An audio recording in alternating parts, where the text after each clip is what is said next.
what his theory told him to expect to find, namely an abundance of transitional forms going back to that common ancestor for the animals, versus what was there in the fossil record.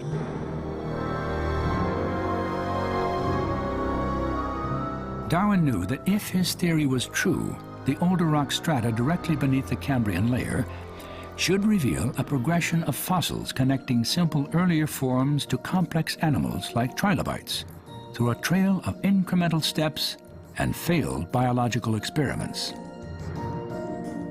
Such evidence would document the trial and error process of natural selection.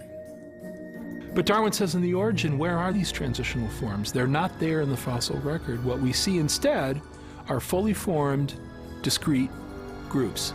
Now that's a world-class puzzle for someone like Darwin.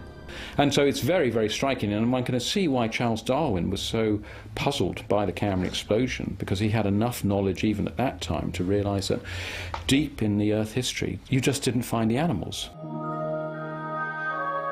If my theory be true, it is indisputable that before the lowest Cambrian stratum was deposited, long periods elapsed, and during these periods of time, the world swarmed with living creatures. To the question of why we do not find rich fossiliferous deposits belonging to these assumed earlier periods prior to the Cambrian, I can give no satisfactory answer.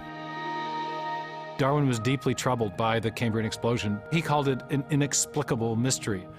But he wasn't about to abandon his theory, and instead proposed that the animals just looked like they appeared suddenly because he thought that the fossil record was incomplete.